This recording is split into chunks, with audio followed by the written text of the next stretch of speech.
certiorari. Any appeal must be filed within 60 days after entry of a final decision by the board. Any person or other entity considering an appeal should consult with an attorney to ensure that time and procedural requirements are met.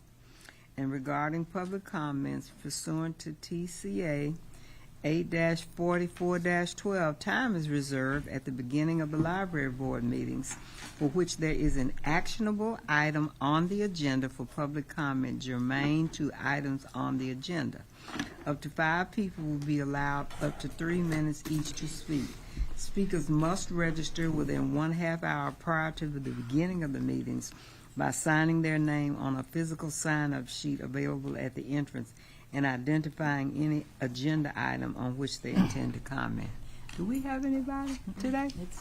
There's nothing on Okay. Okay. You know, I don't really have any comments other than it's good to see everybody. I think the month off is good. We saved some trees, I know, by not having a meeting. But I don't have anything.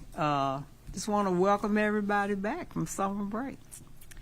The minutes, you were sent the minutes in advance. Any corrections or additions to the minutes? Move approval. I will second that. Katie move approval, Charles second. All in favor say aye. Aye. All opposed. Motion passed unanimously. There you are. Come on in. Come on down, as they say. Okay. Next on the agenda, Terri with the library director report. Well, good afternoon, everyone. It's so nice to see everybody. I am really excited today to be able to welcome our new assistant director for the main library, Chantel Clark.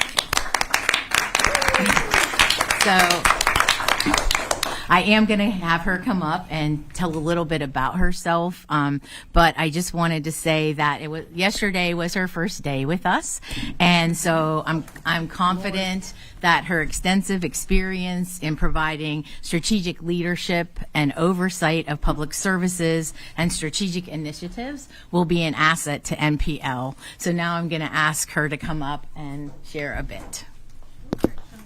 Well, welcome. Hi, I'm Welcome. Chantel Clark. Wonderful to be here. I have been a librarian for almost 13 years. I started my career actually in Nashville. I'm from Minneapolis, but I was in library school looking to get some experience and started my career at Fisk University. I knew I really wanted to move into public service, so I also hit up NPL and said, hey, do you guys have any internships? So I did a special collections, it was a public history internship while I was working at Fisk. And I really love working with collections, but I love serving the public. So since then, I've had a career in mostly public libraries. I've worked for the Las Vegas Clark County Library District in various roles, from branch manager to regional manager, where I supervised about a 4,000 square foot service area, half of Southern Nevada. From there, I moved to Milwaukee Public Library, which is, Milwaukee is where I got my library degree from. And there, for the last few years, I've been serving as the Associate Library Director of Public Services. So I oversaw 12 branches, our central library, our education and outreach unit, our events and programming, and I think I'm missing one. But I had an opportunity to do a lot of restructuring while I was there, a lot of kind of post-COVID, bringing us back out of that. And so I have always loved Nashville. My daughter was born in Nashville, and I have a lot of family and friends here, so it's wonderful to be back. And NPL is so respected in the library world, so when I saw the opportunity, I had to go for it. So I'm so excited to be here and looking forward to working with all of you. So, Welcome. We're glad to have you. We're looking forward to working with you. Thank you. I'm also getting ready. We have the applications and the questions and the panel ready to interview for the Assistant Director for Innovations, Collections, and Technology. So Emily is going to be scheduling those interviews. John Griffey, who is our interim ITS Director, and Will Ingram, who is CEO of Technology. Chief Technology. Yes. Information. Yes. Thank Chief you. Thank Information you. He Officer. knows Yeah. better. Yes. Jarvis knows better than I'm just one of the at best. Belmont. So they will be on the interview panel. So looking forward to getting that position hired and start the onboarding process. So I didn't put Maine as a separate agenda item because I've been trying to send emails to everyone to update you on where we are. So just some bullet points about the Maine restoration. Earlier this month, the leadership team received an update with the experts leading the restoration process at the Maine Library. And during some recent additional assessments, because walls had to be opened, they identified further work on the building's fire safety systems. This is in addition to the already thorough cleaning that has been happening since June to address the smoke and soot issues. When we do reopen Maine, it will be the cleanest that it has been in 25 years. So we do not know at this time. I don't want to put a date out when we don't know what that date is. So we will let everyone know as soon as we know, because once the work is actually done, then we also have to have independent third-party inspectors who will need to certify that this work can, before we reopen. So we'll have to have codes, and we'll have to have the fire marshal come out as well. So I wanted to let everyone know that we are committed to reopening as quickly and as safely as possible, and we're following the lead of the experts to get us there. I also really, really want to thank the staff across the system. Everyone's continuing to step up and serve in a variety of ways, whether it's behind the scenes or it's actually the main staff working not only in the branches, but going out into, the community to serve them as well. So, for example, in September alone, we have more than 50 free programs for children and families and local students, as well as monthly and weekly free programs for adults. One of the neatest examples is that since school began, the Maine Library Teen Center staff, they have gone to UMFOG High School Mondays through Thursdays. The school library staff, they even agreed to stay, 2 extra hours so that, and keep the library open so that the teen staff, because those are teens that walk up to us, and so we're walking to them. So I think that that's really, such a great thing. And in addition, to the hundreds of free programs already that the branches offer on a regular basis. So, okay, Katie said she has a question. I have a question just before we move on to Sure. Is what they discovered, is that only in the conference center, or is that in other parts of Maine? So it is in the conference center. What they discovered actually was there when the main library opened 25 years ago, but once they opened and it was, they found it, now we have to address it. Yeah. But the thing is that because it's fire safety, we can't open the other part, because our goal was to open the other parts of the library while they finish the conference center. But until the fire safety issues are taken care of, we can't do that. And Susan's here, and she's been daily involved, so if she has anything else to share. So again, I just want to recognize our staff and thank them publicly, and thank our customers, because they have really, we've seen our customers from Maine, the Maine staff has seen them at our other locations, and so we know that they're going, and I know we're all eager to welcome our customers back at Maine as soon as possible. One silver lining coming out of this experience is how we have seen just how much our customers have embraced MPL during this time time and how much we already know they love us. But again, just the fact that they continue to, use our other facilities while Maine is closed. So what this shows us is that Maine is more than a building. It's a community. Let's see. So that's anything else on Maine before I move on? How long has it been now? It was June 10th. So almost 3 months. Mm-hmm.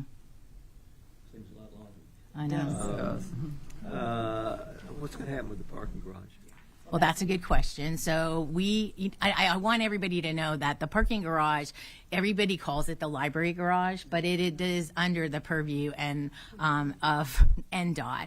And so the thing that's happened with that is that they've had 3 structural engineers. The first one of them said we could open the first 3 floors of the parking garage on our side of the parking garage.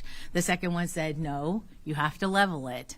And now there's a third one that is examining everything, that is a parking garage specialist. So not only are they a structural engineer, but they also have a specialty. And so when I met with the mayor last week, they said it probably will be another month before we'll know about, because one of the things is, and Susan's actually seen it closer than I have, is that they can't even get to the one ramp is melted, and so they can't even get to those, what's there to find out what caused the fire. So that's why nothing has officially come out about that. And you feel badly, like if you have a car in that garage, you can't get it out, and your insurance company is, they don't have a car to examine. So we get a lot of calls at the main number about, what do I do about my car? So.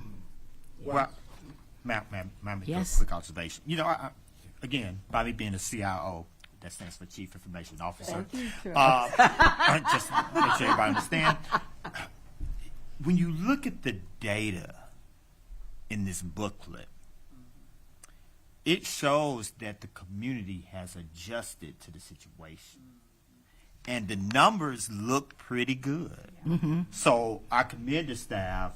Whatever you're doing to get the public to come in and receive service from the library, the evidence is showing you're doing a great job. So I thank you for that.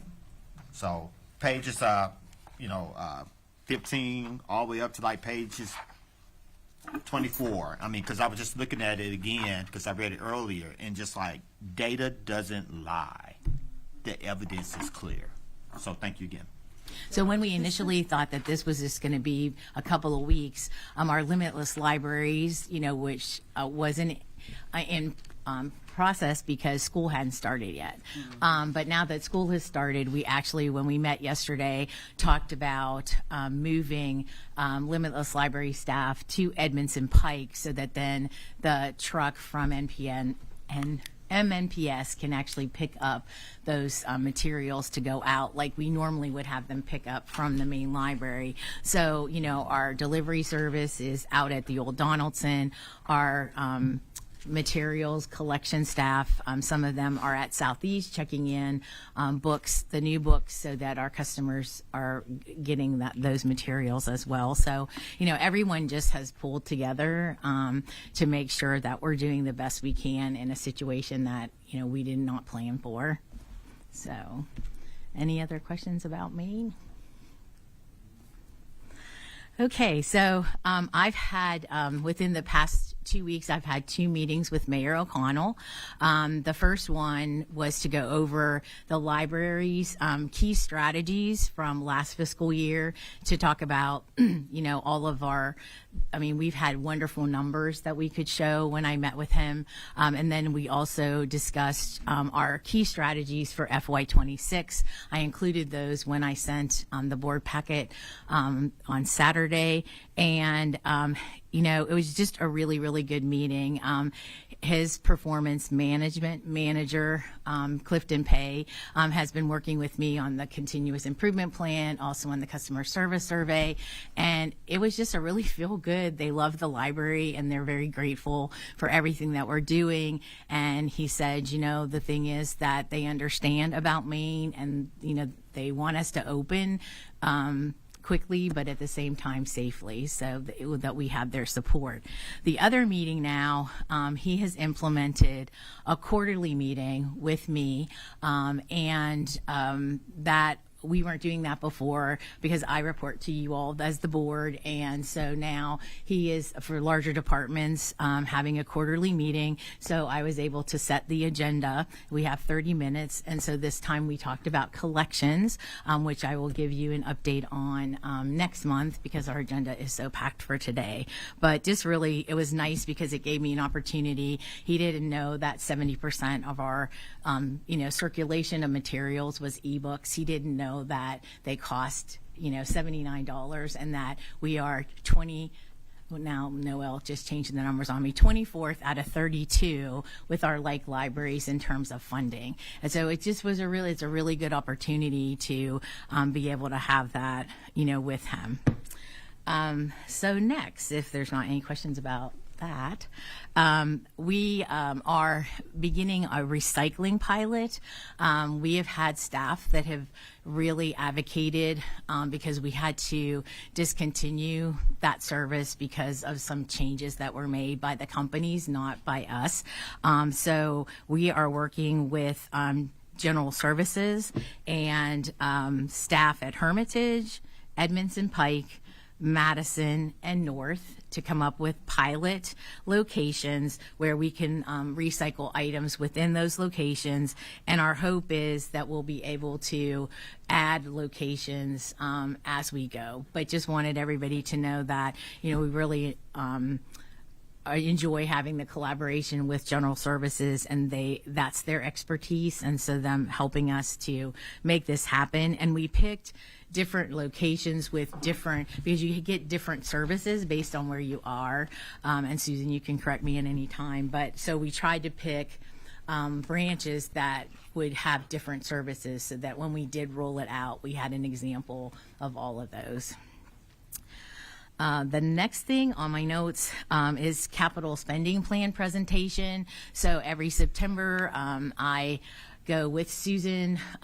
We do a presentation to the mayor's office and to finance. And so that is it's already next week, right? 2 weeks. Okay. Yeah. But anyways, we're ready. I think I checked it off because we've already have the PowerPoint ready to go. And now Susan just has to do the financial piece of it for me. So we'll be asking for the same things that we did last year. Richland Park is in design development, but now we need funding to build it. We're still working with General Services to find a location for Hadley Park. And then, all of the other ones that are in priority order as you go. But those are our top two that we will be asking for sorry, Jarvis. My apology for disturbing you on that one. So when you say new location for Hadley Park, are you suggesting maybe moving from its current location, maybe not partnering up with the Department of Parks to use their property to maybe look at that as a potential location? So it isn't actually, and Susan, please help. It's not actually parks. It's the fact that Metro was trying to buy the Wendy's that was at the corner, okay. And then there's a community center in between, and then there's the library. Yeah. The hard thing is if we haven't been able to negotiate for that property, and that because we already did. An assessment, we know that it is very difficult for us to be able to build a 20,000 square foot library with the parking we need on that little piece of property that we have. So we did talk with Parks. MDHA was really good about cooperating with us, but we just don't have enough space. And so now our next thing is we'll be meeting with TSU in next week to talk about working, maybe with them. But we do know and we understand based on the community input sessions that we had 5 years ago is that the community would prefer to have it in that location. I would agree. Yeah, and General Services has worked really hard. Gerald Smith came in and he hit the ground running about that, and he just hasn't been able to get that last piece of property Sorry for for us. disturbing you. I will withdraw or hold back. No, that's okay. That's a good question. It was a very good question. On the Richland Park, is Remind me, I'm sure we've talked about this, but is that going to be 2 stories? Is that still? Okay, Yes, that's because the we plan? need to build on the current property where we are. So we'll come forward as much as we can and go up. Go up. So it'd be the same footprint generally, but you'll be coming forward, yeah? Yes. Okay. Tree stay? Sorry? Does the tree stay or the tree go? Which tree? Yeah. Yeah. Tree. Which tree? Which tree? That big, huge. Well, that was the problem, is if you I went know. out, you lost the tree, I think. Maybe you've worked around that, I don't know. I'll withdraw the question. A center atrium. Yeah. Okay. So the other piece of the capital spending plan is we also have to ask for 4% funds.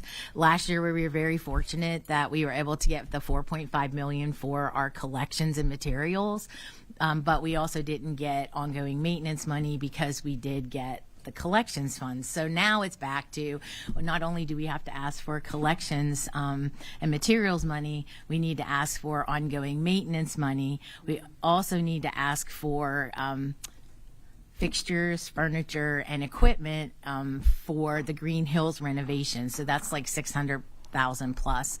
And last year, Metro ITS is no longer funding the server replacements. And so, fortunately, Larry found out about that the day before budget was due. And so Susan was able to add that.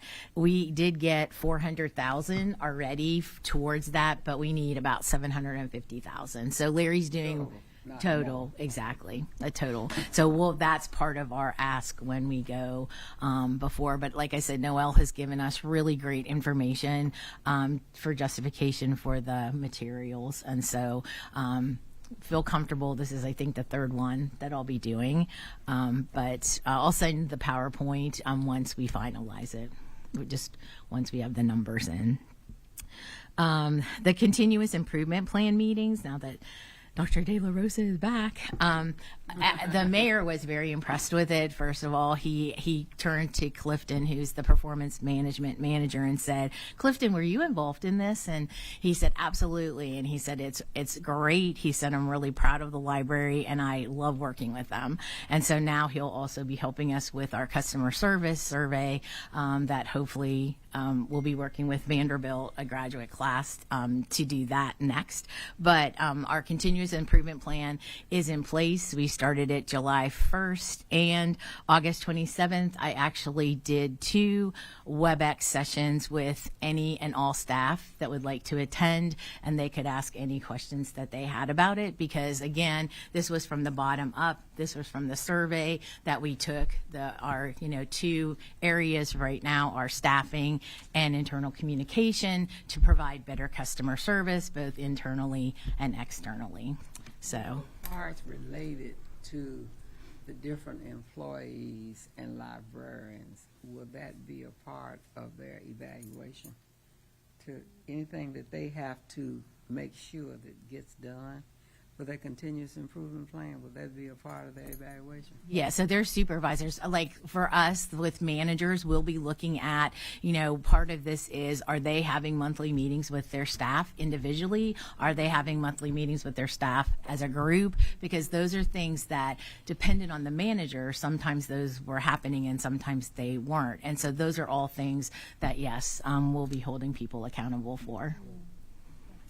So.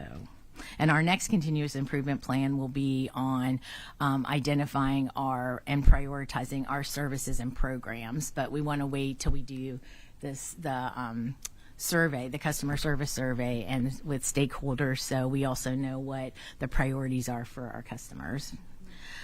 I also want to recognize some staff. I attended the 2025 Mayor Service Awards on September 3rd. Mayor Connell presents awards to employees with 30 or more years. There are actually 150 employees across Metro that had 30 or more years. But our own Robert Wilson and Kelvin Thomas have served NPL for 30 years, and Angia Jones 40 years. So just Their position? so Angia is at North. She's she works in the circulation area. We have let's see. So who else did I say? Robert Wilson is in shared systems, and Kelvin. so Robert, it's Bob Wilson. So he works in shared systems, which is where, with collections and technology. And then Calvin is in maintenance. And again, you just don't know what you would do without these folks, their experience and their passion for what they do.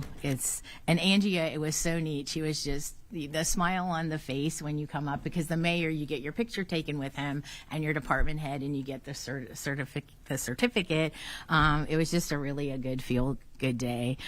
So again, just thanks to each of these staff members for their dedication and commitment to providing quality customer service.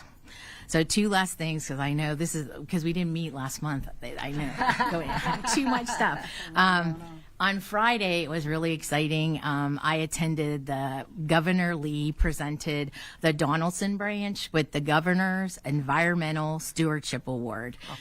I know it was very impressive. It was, they said there was lots of applicants, and General Services actually submitted this from their department, but they invited me to attend with them at their table, because there was, we have a really great collaboration with General Services, and but there are 10 different awards given, but this was the one given for building award, and so this is like the 3rd or 4th award now that the Donaldson branch has received, and next month Kate Wingate will come and show you the video that we submitted as part of the International IFLA Award. So lots of really good awards for that project. The last thing is I just wanted to acknowledge that Hermitage branch celebrated their 25th anniversary.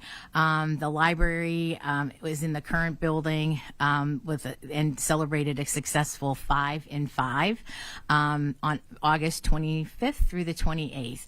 Over 237 community members, but also council members attended.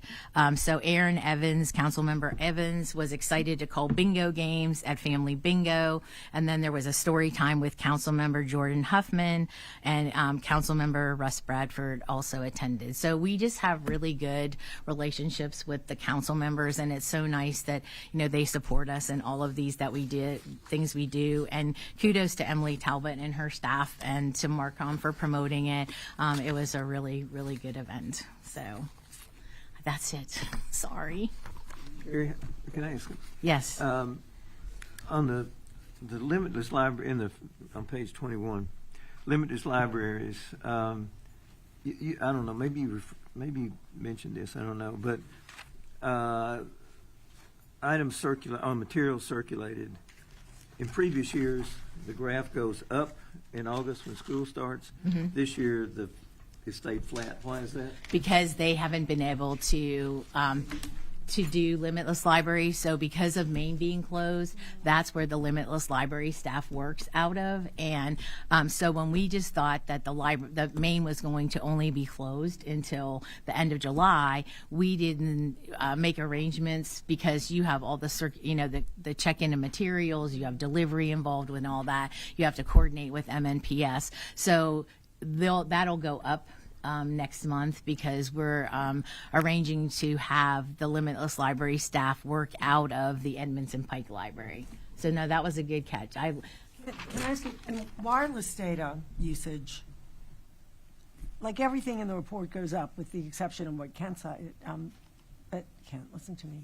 Thank you, Edith. But so wireless data is down, which is surprising. So what is that? The main library. Pardon? What page are you on? The main library, I'm 17. sure, with the main library being down. Say it again. people No, are but not it's using it's pages 9 and 17. Okay. Yeah. It's So that's perplexing. no, that's a result of that we have such a large number of customers, because we have people experiencing homelessness, and so a large number use that wireless at the main library all the time, and we haven't been opened, so that's why it's down. But it's down everywhere. Anyway, I wish Larry was here earlier for the setup, and he is our wireless expert. So well, all right. But I think from a technology trend too, a lot of people are using their own data, wireless service versus connecting to a public service. And a lot of people, like myself, I tell people all the time, like, don't connect to a public wireless infrastructure because of virus reasons. So, so people might be a little bit more cautious. So that's what this wireless is. That It is means connecting some of our to, customers don't have a choice, and this is an amazing asset. yeah. But I do agree with Yeah. Terry's observation. That's why I say I think the data's still good, because I kind of figured with Maine being down, that's why the wireless services probably went down for that particular location, which probably account for majority of.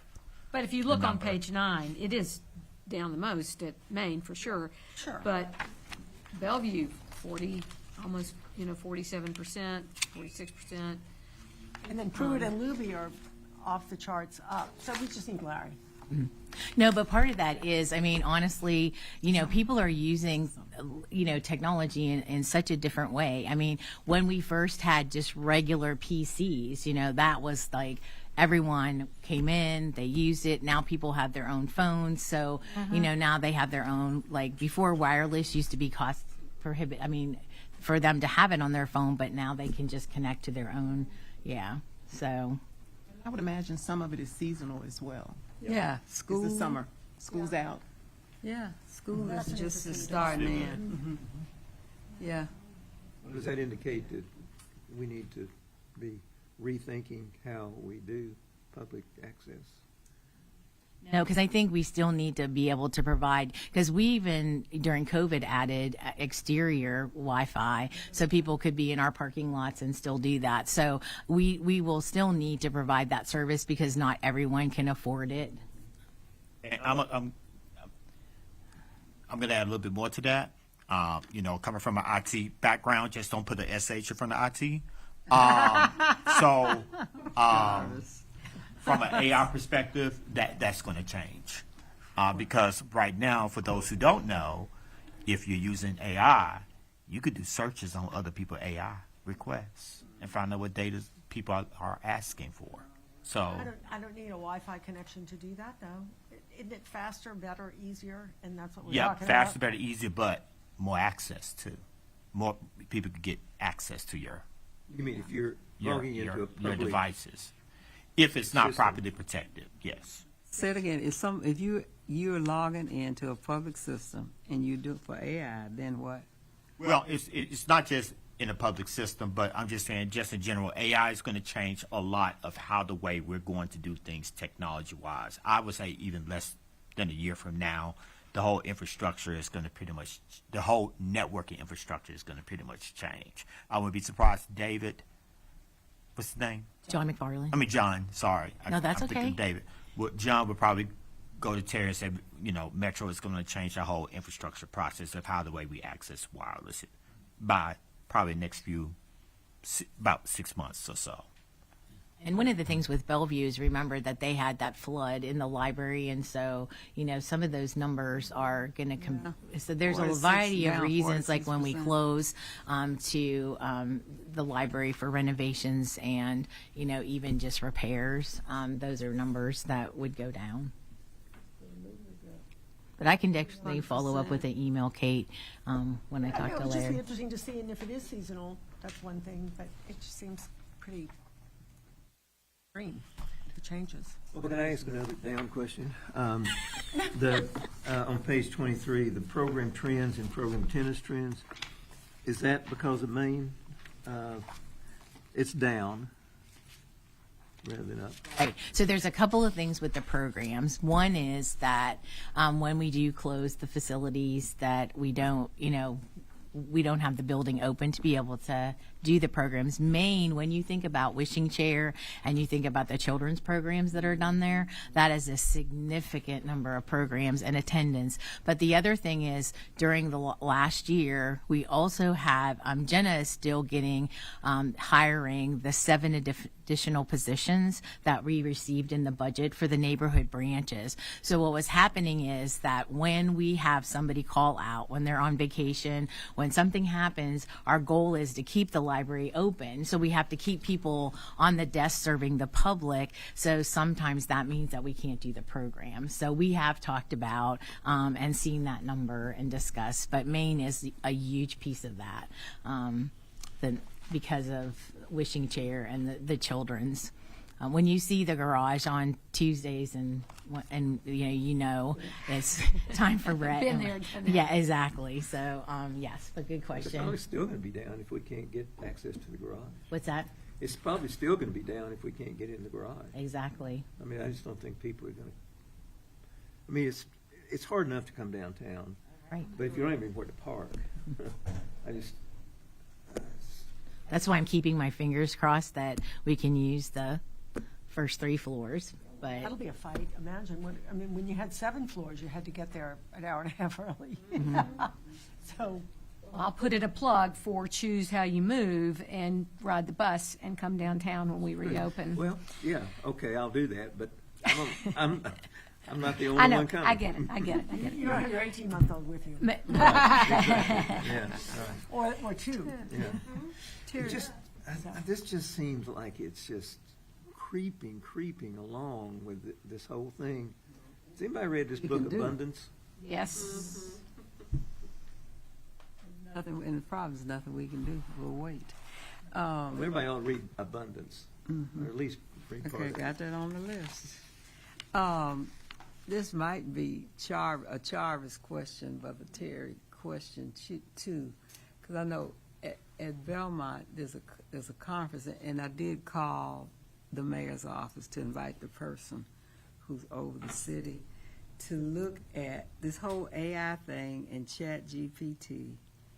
What is administration going to have to put in place to know how employees are using that?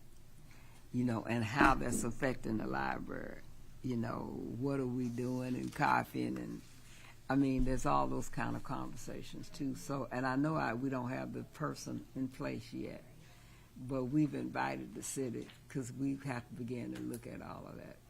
Right, so I think it'll be interesting. Joyce, Rosalind, myself, and Larry Jarek, who's our ITS manager, will be attending a webinar, and not in a couple Saturdays, to go over both intellectual freedom and AI. So hopefully we'll be able to bring some things back after we attend that. So. Looking forward to that report. Okay. And I want to ask one more question Yes. while on yours. On a happier note, Oh, good. we have been advised we can't vote on anything that's not listed under new business in this meeting, but I would like to put under new business in the next meeting for us to vote on passing a resolution to congratulate and recognize our 3 employees, just as the mayor did. Yes, good for, suggestion. Thank you. Angie, Bob, and Kelvin. Okay. And Heather here, Heather not here. Well, if they Wherever want to we come, they can meet. come, but Yeah, no, we want to see them.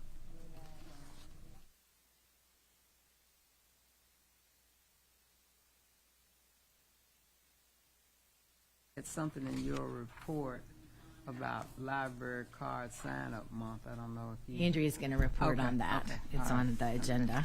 Okay. Is that it? Any more questions for Terri?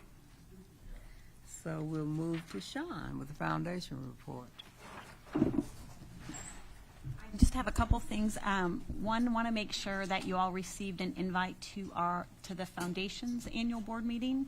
And so that is Tuesday, September 23rd. It's at noon at the Donaldson branch. At our annual meeting, we love to have the library board members be a part of that as well.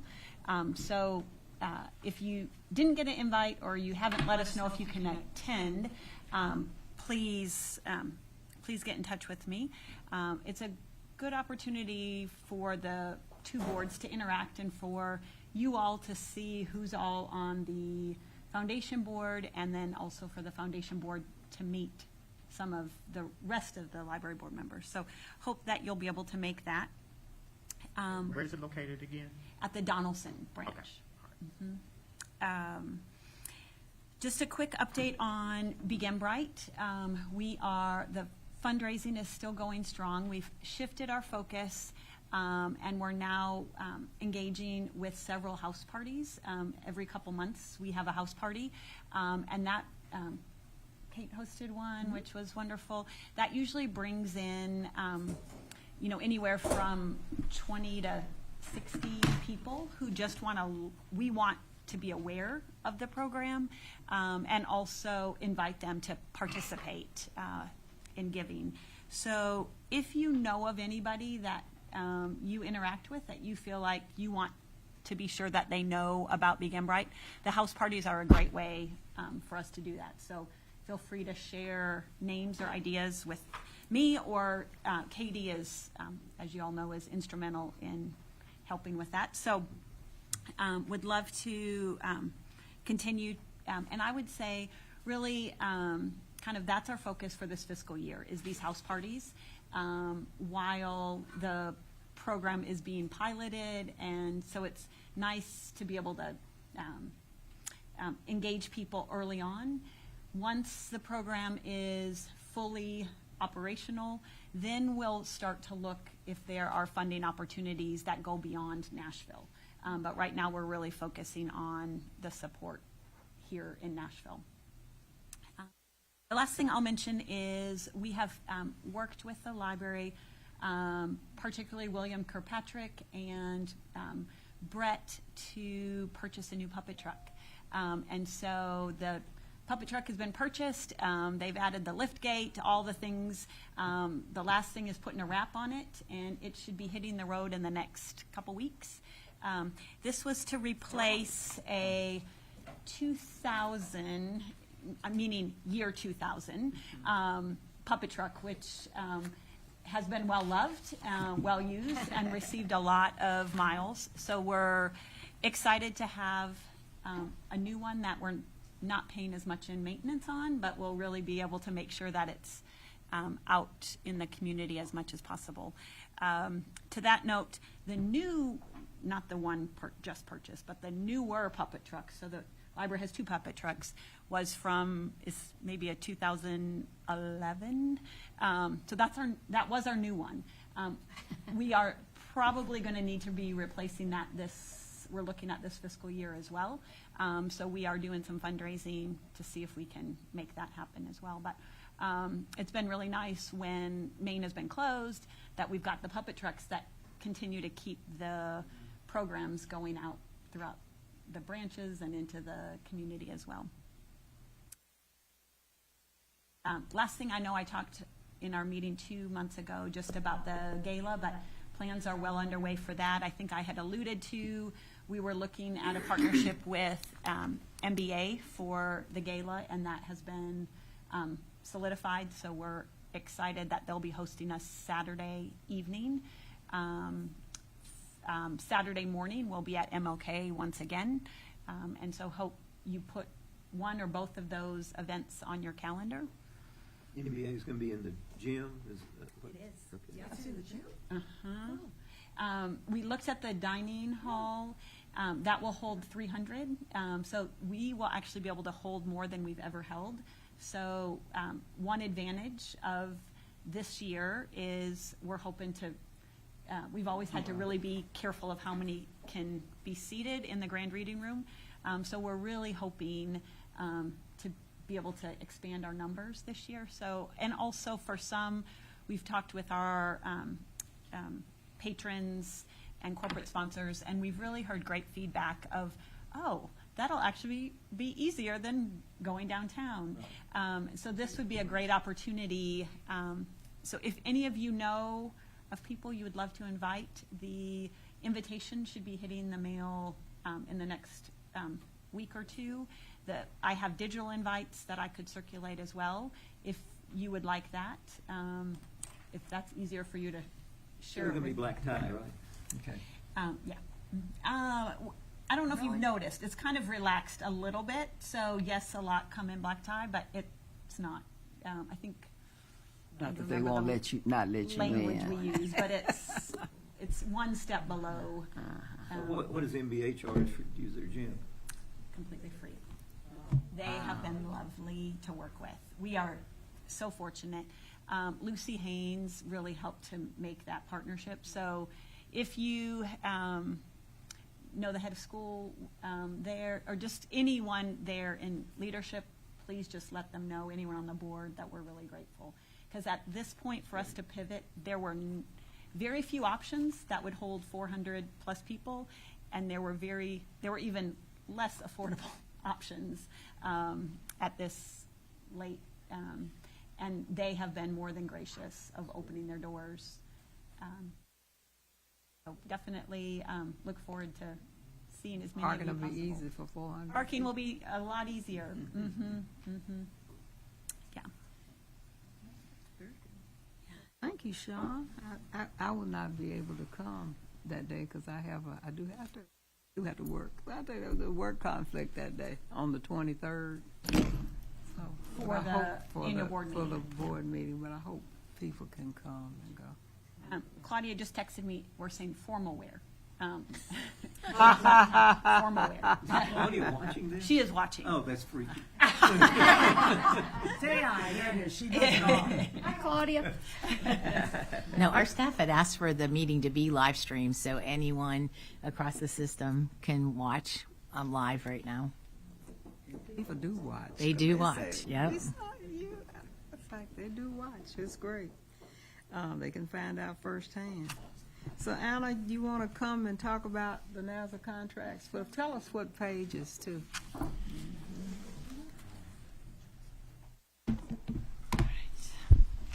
Good afternoon, everyone. I'm here to seek approvals for one contract. I wanted to know what page. I don't have a full packet, so I don't know what page. Here. Oh, You want to go tell to us the- what pages on mine? Terry's looking at mine.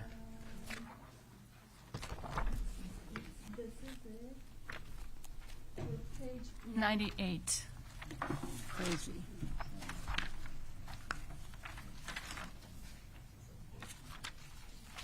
Gotten so thick we may need to tab it. This is getting more and more expensive.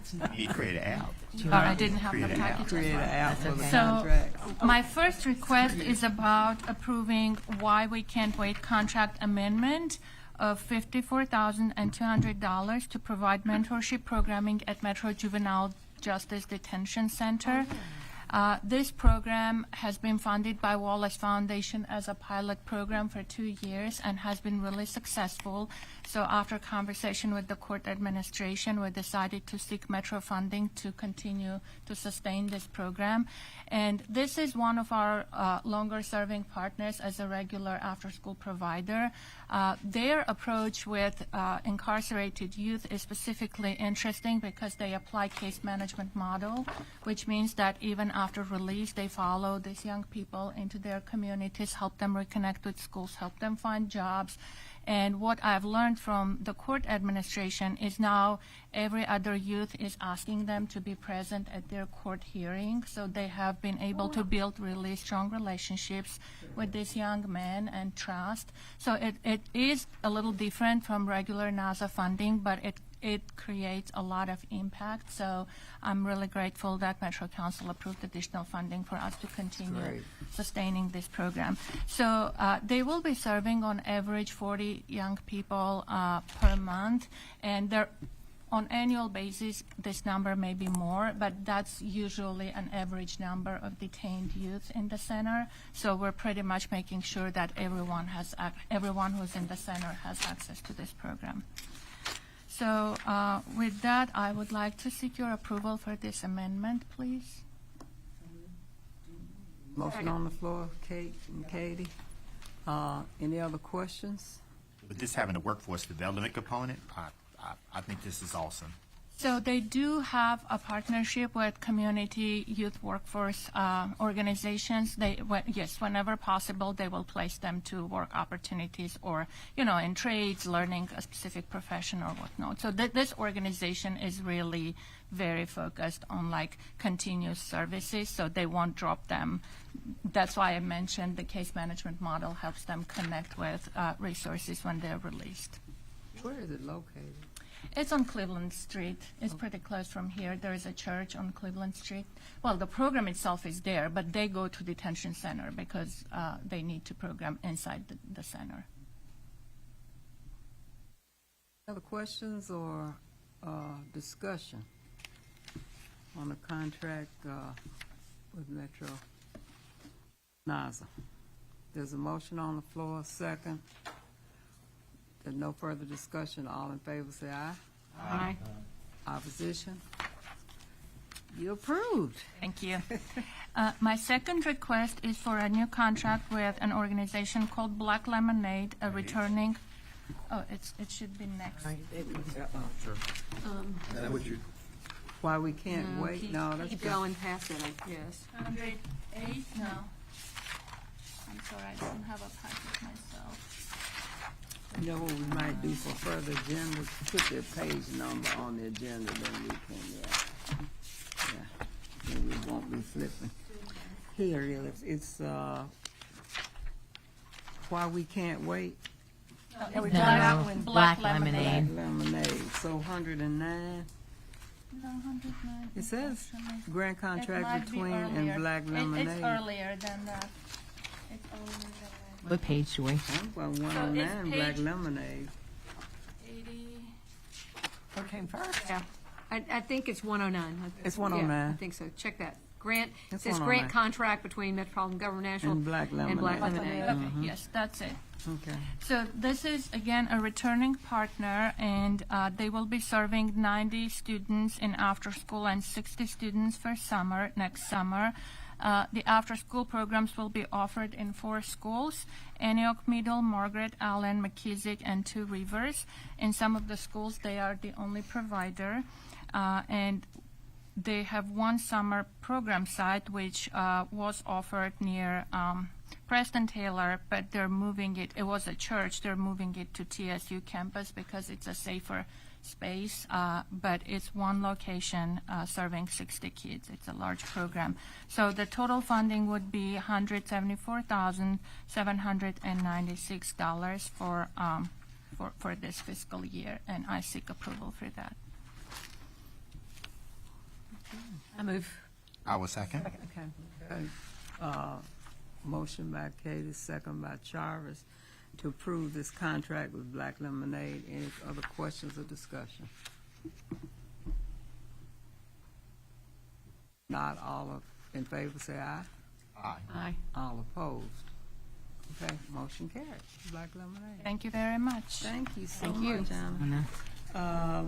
Susan, you're up with ESL, Oasis, and open range increase. Okey dokey. I too do not have the big packet, so I believe it starts on page 126.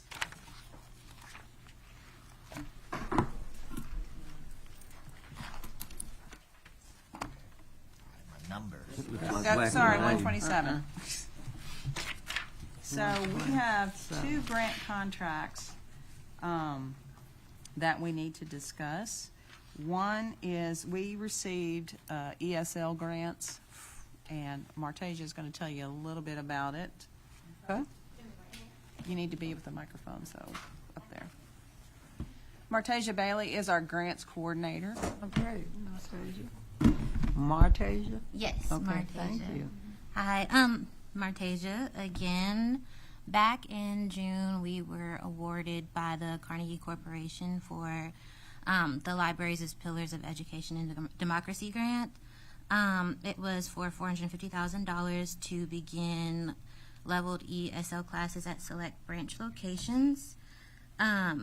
We are starting the planning phase of that program, and to do that, we have to get 2 contracts approved for our partner organizations, Nashville International Center for Empowerment, as well as the branch of Nashville. Let's see, just a second, guys. So the branch of Nashville will hold classes at the Southeast location, and then NICE will hold classes at Donaldson, Madison, Edmondson, Pike, Thompson Lane, and Hermitage. So far, we've received $280,000 from the corporation, with the $170,000 left. And both contracts are to get the classes started for the amount of, one second, it's a little far down, guys. NICE will be awarded $240,000.11, to begin those classes. and then the branch of Nashville will be awarded $120,000. So what you guys are voting on today is these grants with these partners moving forward. Say it again, use branch with these partners. I didn't hear the end. These grants are, your vote is for these grants to move forward with these partners. Okay. So NICE starts on 127, and I believe the branch of Nashville grant document starts on 142. It has all of the breakdowns for each These are amount. new, these are new relationships because we got that Carnegie, you know. And it's also through our adult literacy program. And Jamil Simon is the program supervisor for that. Like it's just for staff and supplies. That's correct.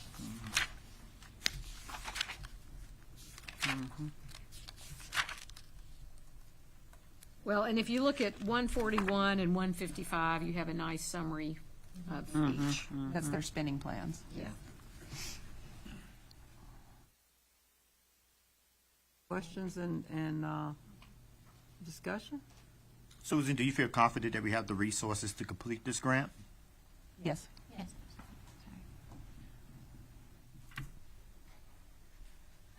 Just Thank you, Jarvis. let me, Keith? I should have already read this, but let me read it. And I can answer any questions about the programs as well, if you guys have any. Since this is a new initiative that will be presented.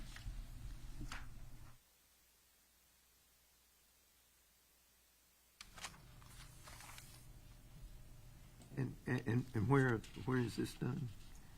So NICE will have the classes at the Donaldson branch, Madison branch, Edmondson Pike branch, Thompson Lane, Hermitage, and the branch of Nashville will hold their classes at the Southeast location.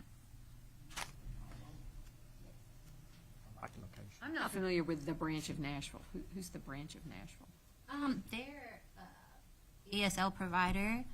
They do a lot of different community services throughout Nashville, but one of the main ones is to teach ESL classes. And the classes, for the students in each class, it'll be pulled from each organization's wait list. So we've never worked with these folks before. No, not NPL directly, but adult literacy has.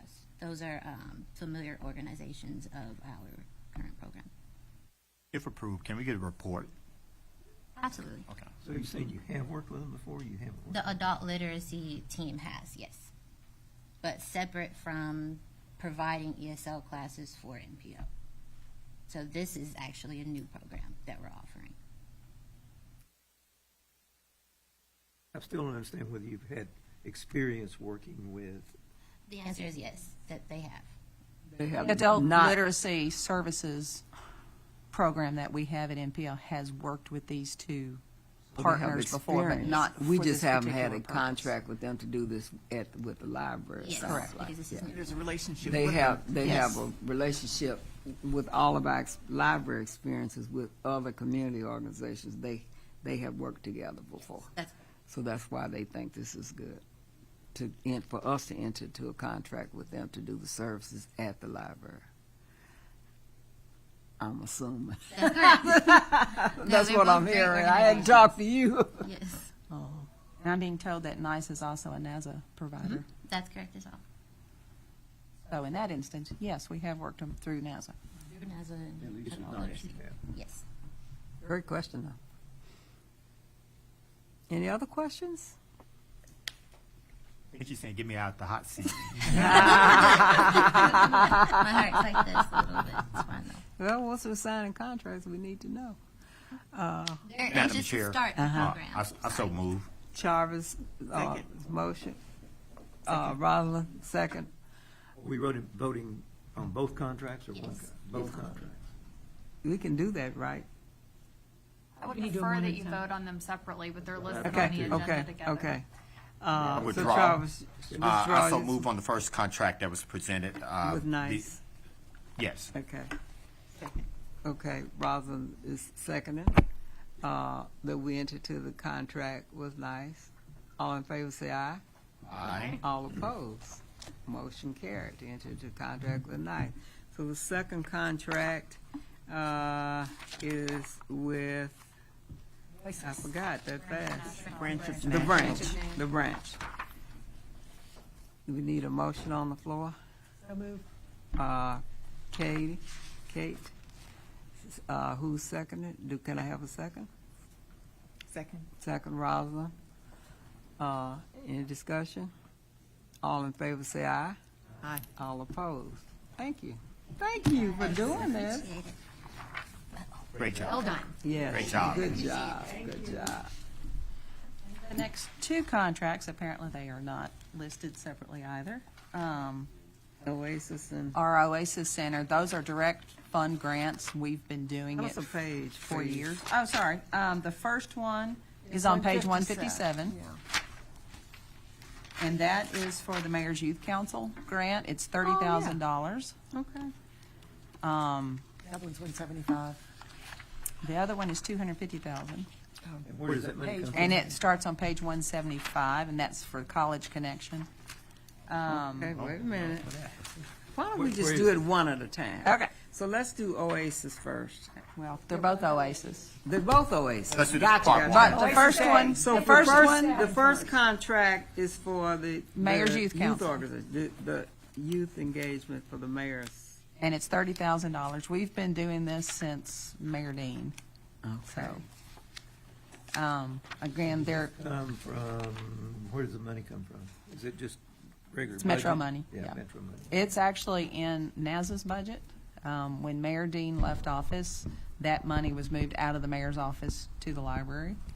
And so we have, since Mayor Dean left office, we have been providing these grants for Oasis. Okay. So the first one is $30,000, and it's for the Mayor's Youth Council. Move approval. Okay. Second. Keith with approval, second by Kate. Any more discussion? All in favor, say aye. Aye. Motion approved for the youth council with. The second one starts on page 175, and that is for, also with the Oasis Center, and it's for the College Connection. It's training seniors to get into college. I move to approve. Jarvis, second Katie. Any questions or And discussion? this is also just budgeted coming Metro from- money, right? Okay. Correct. Council? Kate? I'm on NAZA's board, and Anna and Terri kind of ran this meeting in the last week or so, and Phyllis Hildreth was there, who's the new mayor's appointment to the Office of Youth Safety. Okay. So there's going to be a coordinated initiative around youth, and they define youth as 13 to 25, and This Phyllis Hildreth? yeah. Yes. Okay. And so, the library's involvement in these programs, I think, will be increasingly appreciated. Phyllis is She's a, very stickler. yeah, She's a very detailed person. Yeah. She's not the co-chair with me, so the mayor appoints the co-chair for NAZA, and so she's. No, she's an attorney, and she's worked in state youth programs and all of that. So this kind of comes under NAZA as a budgeted item. I mean, okay. That's where the budget is in our budget, yes. And it flows through your committee. Yours and, okay. Phyllis. Phyllis. on Dr. Hill. energy. Dr. It's a good place for us to be involved. I'm sorry about the page numbers. With us not being at Maine, we did not get some of these documents until yesterday. And so what happens is Emily is having to go to another location and put these packets together, because then normally Valerie would do it, because that's something she would do when she's answering the phones. But so normally we do put the page numbers, so I apologize. No, the page numbers are here. No, we like just on have our more agenda part. No, get on it all the, good. usually on the agenda, we would say on page whatever. Yeah. Well, Thank you all, you. well, have we voted on this? Did Not we yet. vote? Okay. No, we have not. Any more discussion on the second contract with Oasis, the college program? I forgot whether we had a motion. We had a motion and a Is second. that a second? Yeah. Okay. Who seconded?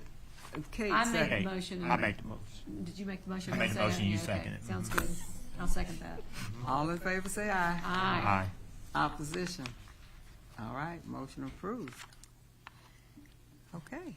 I make a general observation. Madam Chair. Yes. You know, we just approved several grants here, and, you know, and I think what we approved is really good, definitely for the community. My only thing is to make sure, metaphorically speaking, when it comes to our staff fulfilling these grants, we are not putting them in a position where they have to take their bottom lip and pull it over their head to get things accomplished. So we want to make sure that the staff is definitely taken care of and balanced and not overworked. And I think we'd have to, as a board, realizes that we had not been approving, you know, all of the grants singly. So we really have not seen this much paper before. So I think if we get it, when we get this information in email now ahead of time, we have to be sure to look at it, because we're looking at more than we've seen before.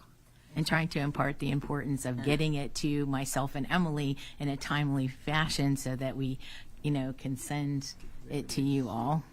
I don't see how And you all we are, might have more questions, but that's fine. I don't see how y'all are doing what you're doing. I mean, this is just ridiculous that the library's been closed this long. And for you all to be, I don't know, working out of the back of your car or whatever you're doing is amazing.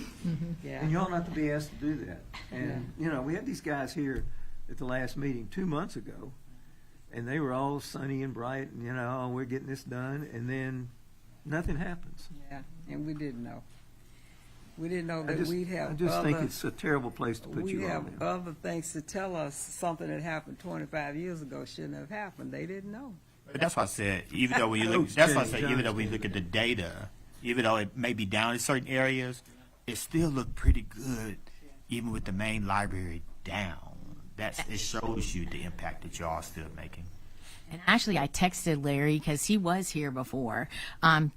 So what happened is that August of 24, they were having issues with the reporting from wireless appliance. So Cisco had to make some coding changes to correct the issue. He said we typically run in the 40 to 50K range. So that's from Larry about why the numbers look down in the packet. And then Emily's going to go back and check the Envisionware. He I think was for here. us to have, you know, the technology, we always have Jarvis. No But I pressure. think to have him here to really explain, and we can ask our dumb questions, since But he we're did- not in that area. He said August was up 4K uses. I think. Yeah, I think he's on his way in. Okay. Oh, he's hiding. And 6K for July. Don't put me in Let's that- move on. We got Yeah, two of Yeah. them. yeah, because it's time, it's 1:10. There you Yeah. go. Susan. 1:10, there you are. Have a seat, Larry. From IT to IT person, We I have still questions. have a long way to Yeah. go too. So, and I think that was the brief answer. Okay. I gave him your answer. Okay, So I think you might be so, okay. Susan. Can we just move on then? Agree Yeah, to but move Larry, on? stop for you. So, Susan has one other item. One other item, but it's not in the agenda. It's just voting on Terry's 2% open range. As you know, anything that library employees get across the board, Terri automatically gets. But anything above that has to be approved by the library board. And all open range staff this year received the 2%. So this is requesting that Terri also receive the same 2% as other open range employees got. Move approval. Second. 2 seconds. Any other discussion? All in favor say aye. Aye. All opposed. Okay. So, Andrea? Do you think she said that she could do this next month since we're running over, or do you want her to, because we still have, well, we usually are here, but we just wanted to check. Okay. It's up to you, Madam Chair. I think let's go with it. I think let's go. Library sign up. Tell Never us. good. Let's end on this positive note because we've done a lot of technology Here's all and your grants. Let's end with. Oh, I'll come get it. No, don't you want us to pass it around? You should have. Yeah. All right. Well, you do too, yeah. Thank you. I appreciate the board for giving me your time. My name is Andrea. I have the great privilege of leading marketing and communications at the library. Chairperson Cersei, Mr. Simmons, Ms. Ezel, Ms. Carpenter, Ms. Varney, and Mr. Rand. You all have entrusted Terri with the health and wellness of the library, and she has in turn entrusted her senior leadership team with the same. So what I get to talk to you about today is about one of those indicators of health, which is our customer base and growing our customer base. So to that end, I'm going to report out to you on a campaign that is happening right now. I will deliver to you on behalf of my team a full campaign brief at the end of this campaign. We wrap in September. But let me briefly talk you through opportunity, strategy, tactics, and where we are so far. I want to make this quick because what I have to say is less important than the questions and feedback you all, I'm sure, will have for me. So the name of this campaign, it says it all. This is obviously National Library Card Sign Up Month, and so common sense dictates that this is a customer acquisition campaign for us.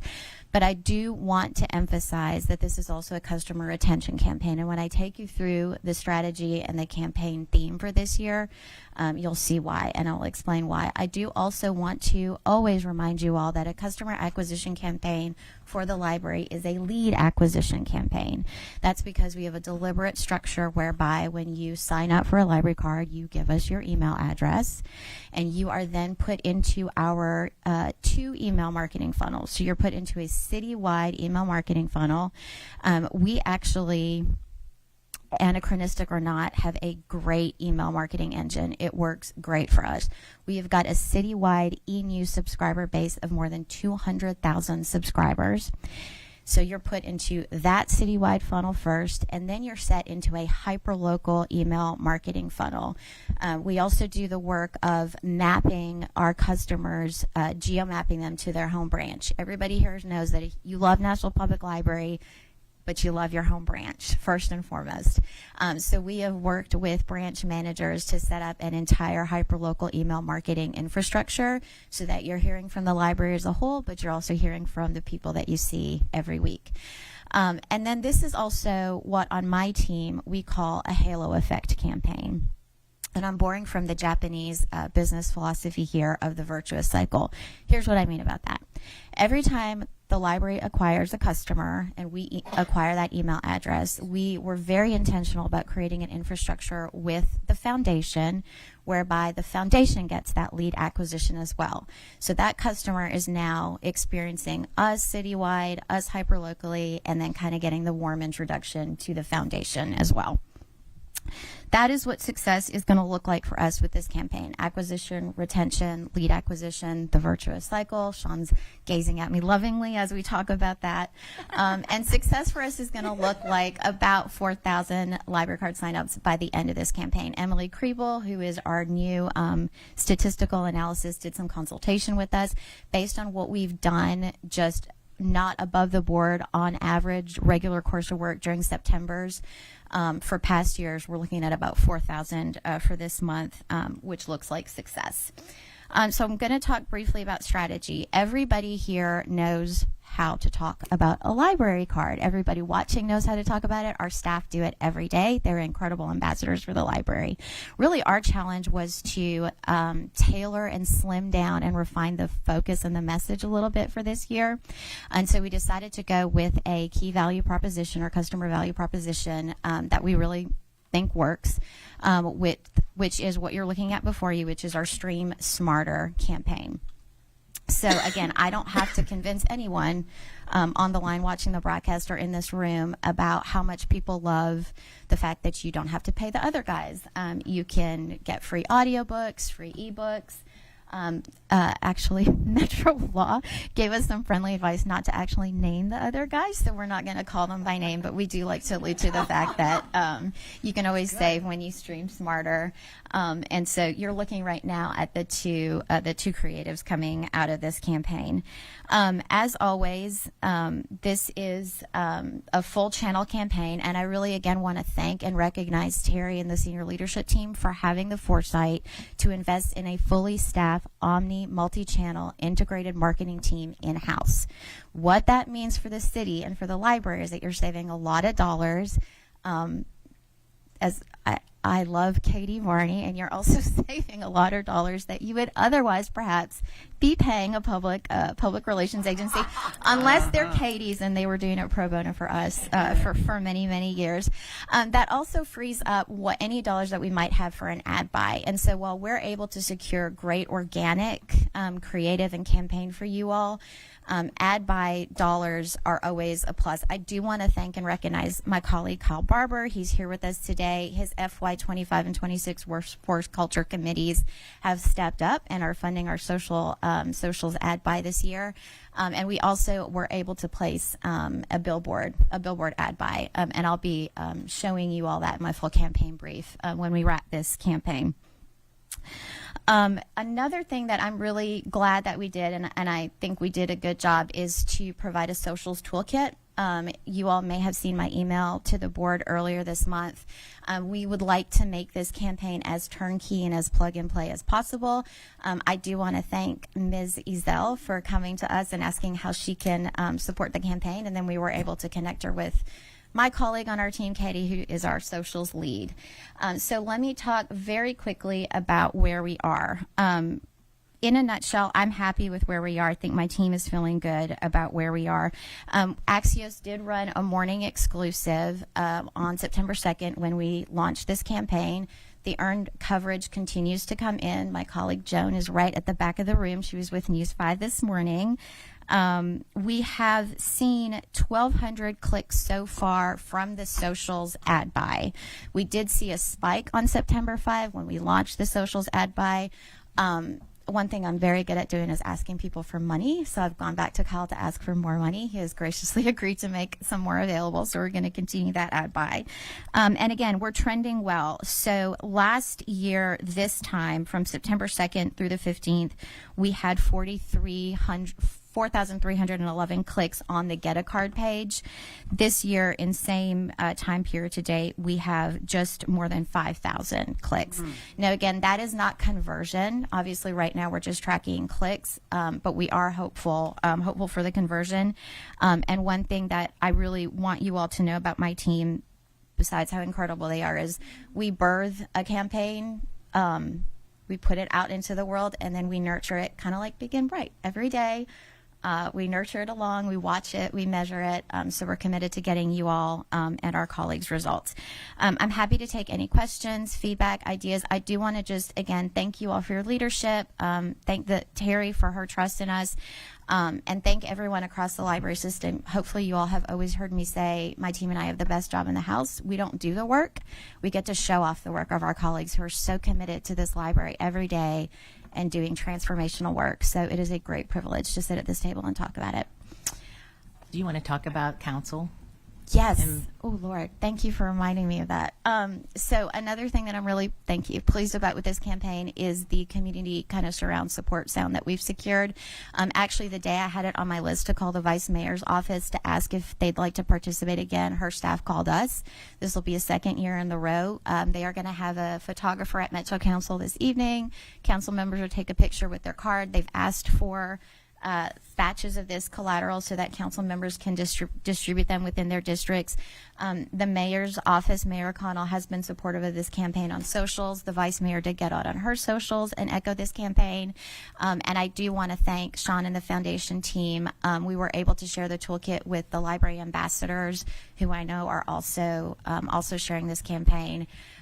We are just very, very, very lucky to work and live in a city that loves its library. From the back of your trunk too. Just kidding. From the metro, from the metro seal down, from the top office down. We're very, very, very fortunate. I would just like to say I appreciate the emails that you send in the news. It's very informative and keeps us in touch. And I think we spoke earlier about the trends, and I think that's the engagement. It's a great tool, and the results are evident. So Thank you. I for appreciate all that you do. Yeah, of course. Thank you. Do you do any marketing on the university campuses to get cards? We do, actually. So we are in discussions again, Terri, if I may, in discussions again with Belmont University to keep that going. Sue Mazros. David Lipscomb. We are, so Landon Earp. Everybody. TSU. Landon Earps at Hadley Park Branch is working with Tennessee State University. He's done some really strategic and impressive stuff to get that across the finish line, to get library cards to those students. And then from there, we'd like to continue to build out that model. You might all recall that the Belmont model was such that we worked with the university librarian there to get basically courtesy enrollment for all freshman classes. Freshman students coming in. It netted about 2,000 cards for us. And then, of course, out of the Edge Hill branch, that branch manager, she got those customers geo-mapped to her, right? She sent something online to it. Jahan is excellent at Edge Hill branch. And there's a lot of synergy there, right? Because, at Belmont, you've got to get convocation points. You've got to get service hours so you can volunteer at Edge Hill and come use resources. So it's been a successful model. Make a suggestion. We go, they give the free cards so that the students can ride free on We Go. At orientation, and when the parents come in for the summer orientation before classes even start, the designated person to work with We Go has a session for the parents and the students to know that this is available to them, and they ask questions. We may well do something in tandem so that they know not only can you ride the bus free, you can get the card free, a library card, and take the bus free to go to wherever you want to go. So we may want to do something. We may want to do something and let that same person who's on all these college campuses as a designated person who explains how to get involved with that. Let that same person do it. We'll reach out to them. Yeah, for sure. okay. Thank you. I appreciate it. I'm curious, how many library card holders do we have outside Davidson County on a percentage basis? It's embarrassing that I don't have that number for you. I can pull it for you. Let me get right back to you on it. I'm just curious. I mean, talking about students, that's great, and then students move away, and and people get library. Non-students move away. Yes. And so we must have a lot of people who have library cards who can access online stuff at the library. That's going to actually be an agenda item for our next month's meeting, our out-of-service areas. That was one of the topics that I talked to the mayor about. So we'll talk about that. It'll be on next month's agenda. I know in your board packets we have the latest number on library card holders. I just didn't memorize it to be able to handle your question in a sophisticated manner. It doesn't have. It doesn't. Okay. All right. Yeah, we can get those numbers here. How does 48% compare to other cities our size? I have not benchmarked us. Mm-hmm. I will say, though, to your point about customer drop-off, we did implement a few years after I took this job what I call a preventative win-back campaign. So what we do is don't wait until if someone hasn't used their account for a number of years, they would normally just get purged. What we've done is it's really easy, just preventative win-back where we reach out to them and say, hey, if you just click on one thing, you stay a customer, we'd hate to lose you. We are seeing very, very good retention numbers from that drop-off. So that is at least one thing to mitigate, people move, people graduate from school. But we are paying attention to not kind of hemorrhaging out the bottom of the funnel. We want to thank you so much because you do, it's just phenomenal. And Katie, they're not paying you, but thank you for your advice too. Thank you so much. Thank you. I appreciate This it. last 5 minutes belongs to Suzanne Robinson from Inglewood.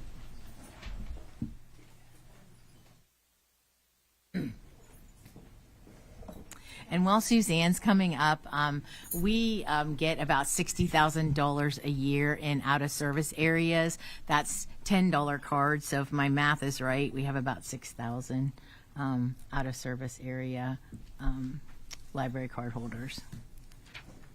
So, members of the library board, administration, and guests, I want to welcome you to the Inglewood branch. Tomorrow, September 17th, we will,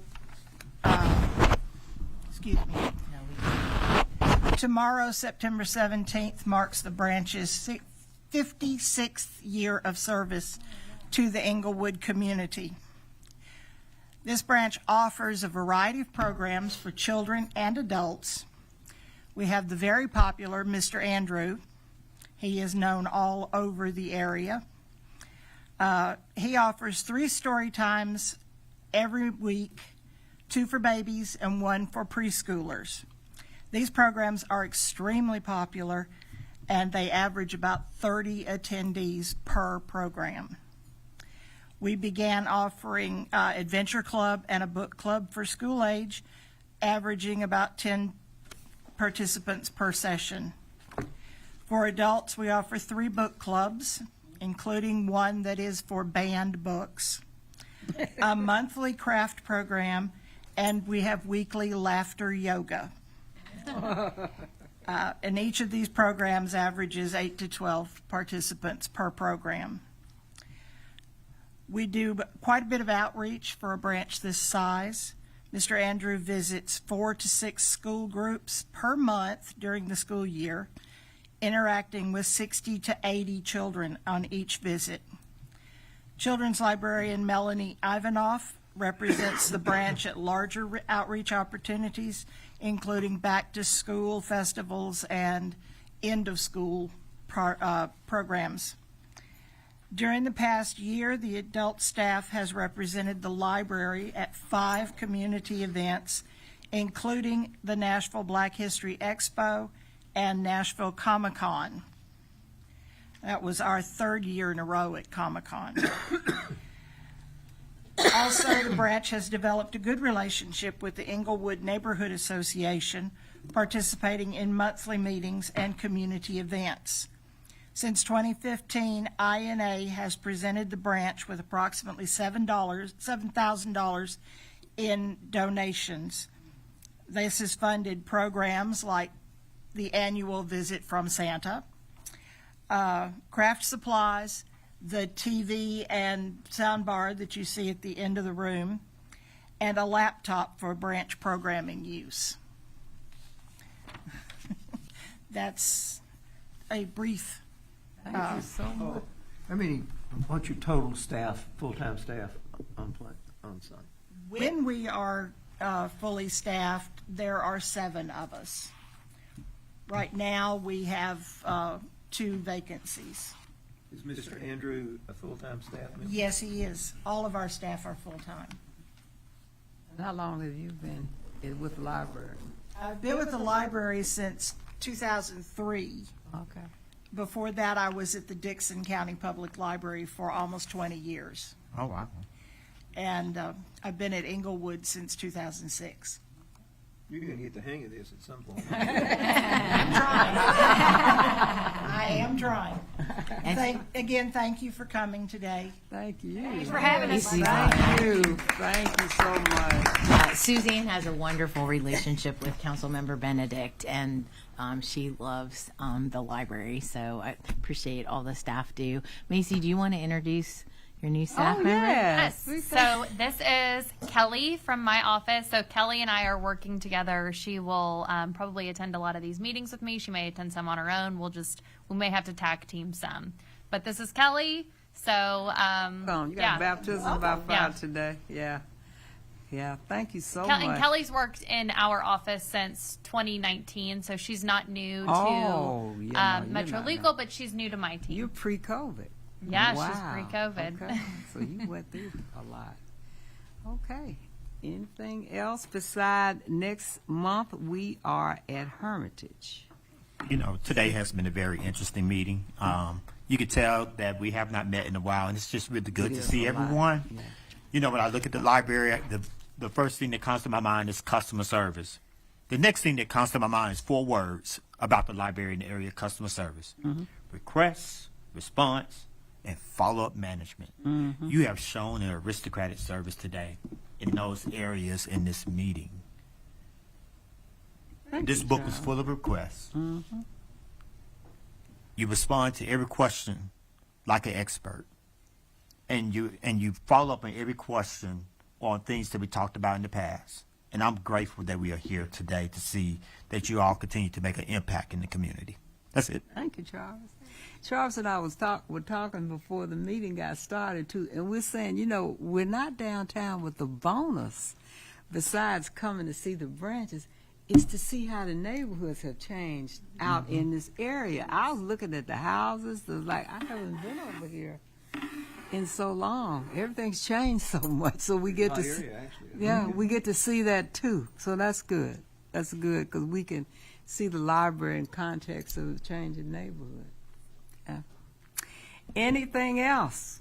We'll bring you the dates for the 26th calendar year for the board meetings, and we talked about having them at the branches because of the parking situation at the main library. So, Anything else? Motion to adjourn? So moved. All right. Adjourn. Thank you.